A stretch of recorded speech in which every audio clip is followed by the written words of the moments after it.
Hello दोस्तों, स्वागत है आपका मेरे YouTube चैनल परीक्षा प्लान में। तो कैसे हैं आप लोग? आई होप अच्छे होंगे। तो चलिए आज की वीडियो में बात करने वाले हैं कि CTET एग्ज़ाम को कैसे पास करें। कोई भी एग्ज़ाम जब हम लोग देने जाते हैं तो दिमाग में ये प्रश्न आता है कि इस एग्ज़ाम को कैसे क्लियर किया जाए।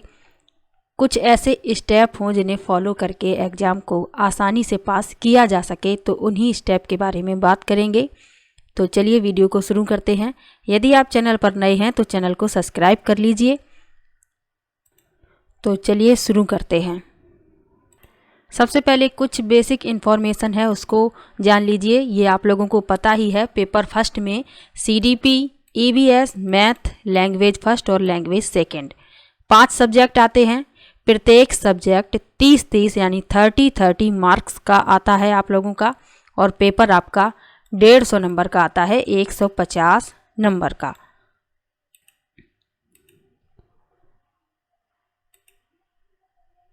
तो ये जो फर्स्ट पेपर होता है सभी के लिए सेम होता है। इसमें आप लैंग्वेज चूज करते हैं, जो भी आपकी लैंग्वेज होती है। बाकी ये तीनों सब्जेक्ट सभी को करने होते हैं, CDP, EVS, मैथ। लैंग्वेज आप अपनी चूज कर लेते हैं, लैंग्वेज फर्स्ट और लैंग्वेज सेकेंड जो भी आपकी होती है।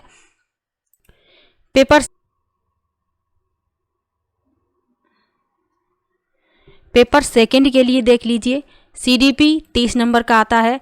जो SST यानी आर्ट के स्टूडेंट होते हैं वो SST करते हैं। SST में ज्योग्राफी, हिस्ट्री, पॉलिटी और पेडागोजी के प्रश्न होते हैं। तो ये 60 नंबर का आता है पोर्शन। और साइंस और मैथ, जो भी साइंस के स्टूडेंट हैं वो साइंस और मैथमेटिक्स के क्वेश्चन को सॉल्व करते हैं, और उनके लिए भी ये 60 नंबर का आता है। इसमें साइंस 30 नंबर का हो जाता है और मैथमेटिक्स 30 नंबर का हो जाता है। लैंग्वेज फर्स्ट और लैंग्वेज सेकेंड आप अपनी चूज कर लेते हैं, जो भी आपकी रहती है। तो ये भी 30-30 नंबर की ही आती है। तो ये भी पेपर 150 नंबर का होता है। तो इसमें सबसे ज़्यादा ये वाला पोर्शन आपको हेल्प करता है पास कराने के लिए। इसे आप अच्छे से तैयार करेंगे तो आप बहुत अच्छे नंबर ला सकते हैं। 60 नंबर का है ये पोर्शन, इसलिए ये हेल्प करता है।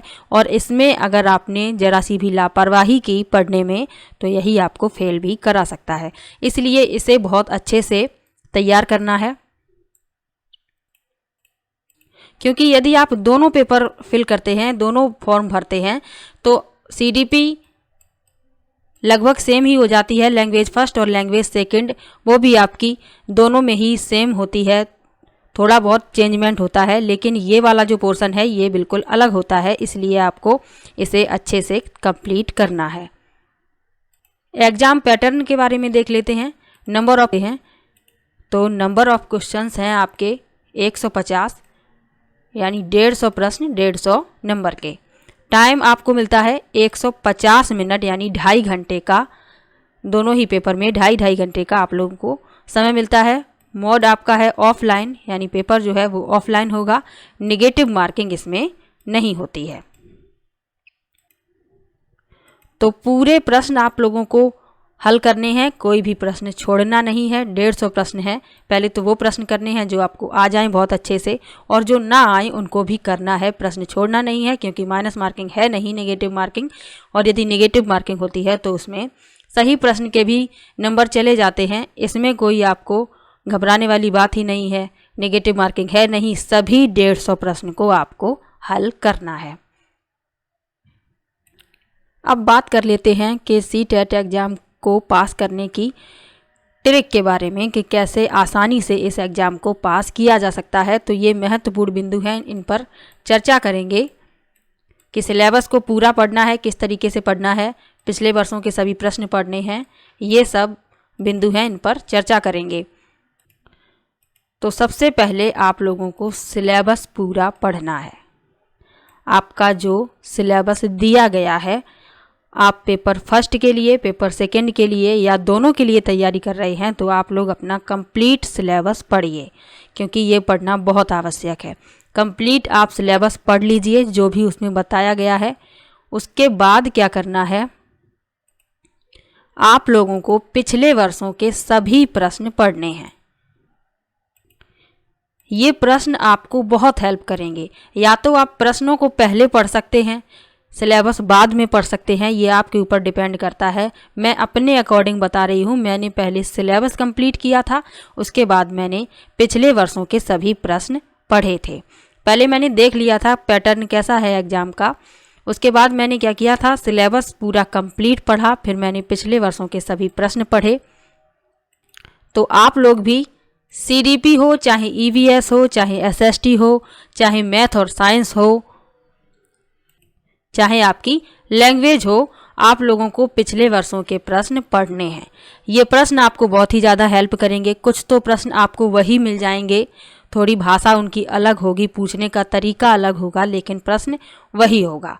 तो ये प्रश्न आपको अवश्य ही पढ़ने हैं। तो पहले आप क्या कीजिए, जो भी ऑफलाइन पेपर हुए हैं 2011 से और अभी 21 जनवरी 2024 तक जो भी पेपर ऑफलाइन हुए हैं वो पेपर आप सभी पढ़ लीजिए, सॉल्व कर लीजिए, उन्हें पढ़ लीजिए। उसके बाद ऑनलाइन वाले पेपर भी आप सॉल्व कर लीजिए, जो भी उनमें ऑनलाइन वाले प्रश्न हैं उनको भी पढ़ लीजिए। तो ये यदि आप पढ़ लेंगे तो आधा पेपर तो आप ऐसे ही सॉल्व कर लेंगे, क्योंकि आधे से ज़्यादा प्रश्न आपको पिछले वर्षों से ही मिलेंगे। अब पेपर फर्स्ट में EVS के लिए आपको NCERT पढ़ना है। NCERT की जो बुक चलती है तो उसमें आपको क्लास 3rd से EVS की बुक चलती है, तो 3rd की बुक में कुछ नहीं है, कुछ ज़्यादा पढ़ने की उसमें आवश्यकता ही नहीं है, उसमें कुछ भी दिया नहीं गया है ज़्यादा।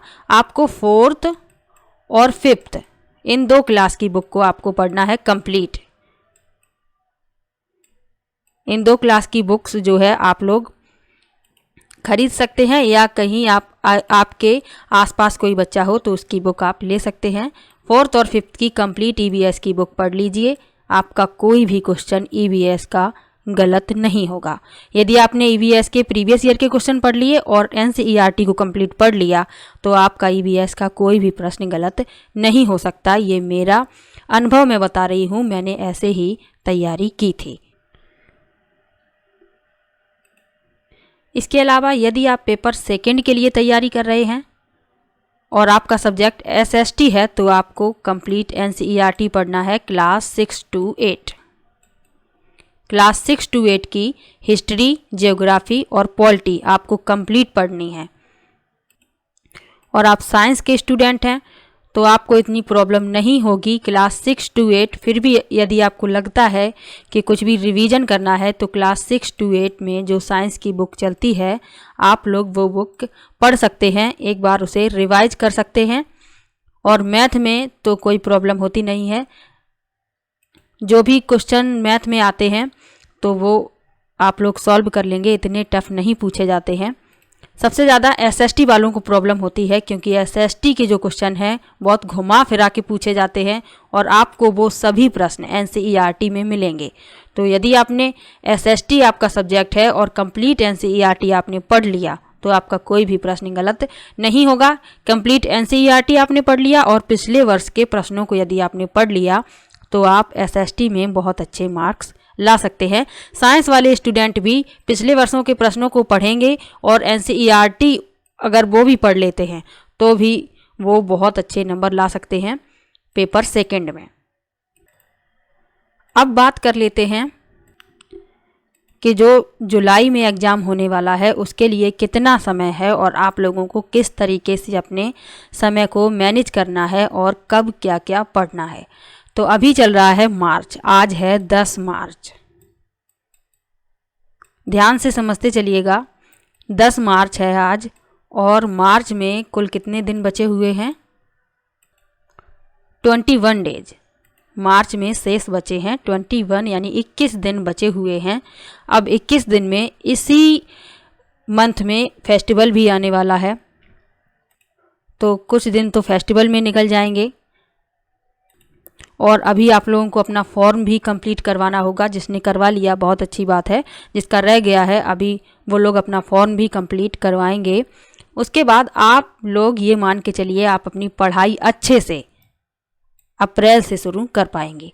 तो आप अप्रैल में क्या करिएगा कि सिलेबस कंप्लीट कर लीजिएगा हर हाल में। कुछ भी करिए, चाहे आपको 6 घंटे पढ़ना पड़े, 7 घंटे पढ़ना पड़े, कुछ भी करना पड़े। यदि आप सीटेट पास करना चाहते हैं और आपने ठान लिया है कि मुझे ये पास करना ही है, तो आप लोग क्या करें कि सिलेबस को अप्रैल में कंप्लीट कर लें। उसके बाद मई में आपको क्या करना है, सारे PYQ और NCERT पढ़ना है। आप चाहें तो ऐसा कर सकते हैं कि अप्रैल में PYQ और NCERT को पढ़ सकते हैं और सिलेबस को मई में कंप्लीट कर सकते हैं। अपने अकॉर्डिंग आप लोग इसे कर सकते हैं। फिर आएगा जून, तो जून में आप लोग सिर्फ प्रैक्टिस कीजिएगा, क्योंकि एग्ज़ाम आपका 7 जुलाई को है। जुलाई में जो 6 दिन हैं उन्हें तो आप जोड़िए ही नहीं।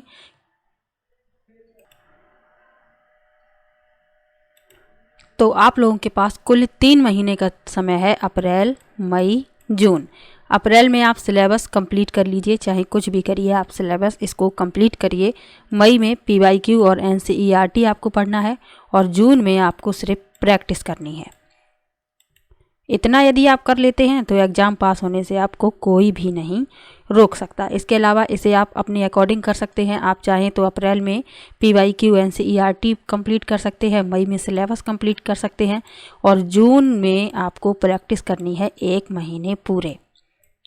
1 महीने यदि आपने प्रैक्टिस कर ली, प्रैक्टिस कीजिए। जो भी प्रश्न आपका गलत हो उसे देखिए, याद करिए उसे। मैथमेटिक्स का है तो उसे सॉल्व करिए, फिर से उसको दोबारा से करिए। तो इस तरीके से यदि आप करेंगे तो आपको सीटेट पास होने से कोई भी नहीं रोक सकता है। तो ये कुछ स्टेप थे जो मैंने फॉलो किए थे अपने समय में और मैंने इसी प्रकार से सीटेट को क्वालिफाई किया था। मैंने 2021 में जनवरी में जो एग्ज़ाम हुआ था उसमें मैंने सीटेट को क्वालिफाई किया था। पेपर सेकंड और पेपर फर्स्ट दोनों ही मैंने 2021 में क्वालिफाई किए थे। इसके पहले भी मैंने एग्ज़ाम दिया था, उसमें मैंने सिर्फ एग्ज़ाम का पैटर्न देखने के लिए दिया था। क्वालिफाई मैंने उसको भी किया था।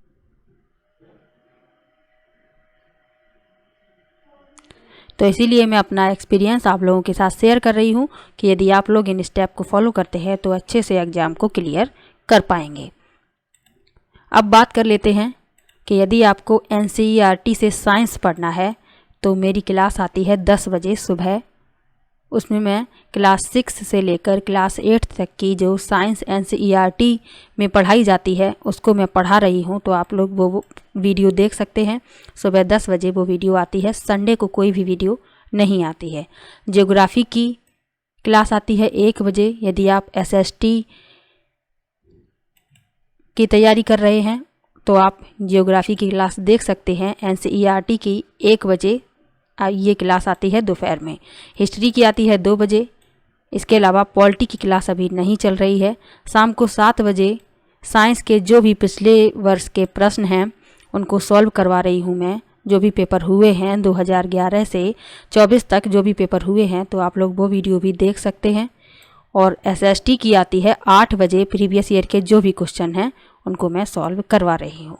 तो आप लोग ये वीडियो देख सकते हैं, तो आप लोगों की कुछ हेल्प इसमें हो जाएगी। तो चलिए मिलते हैं नेक्स्ट वीडियो में।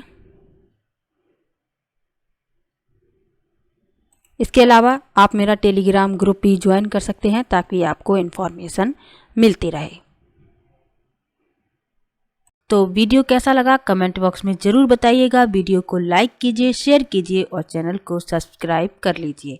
मिलते हैं नेक्स्ट वीडियो में, तब तक के लिए बाय बाय।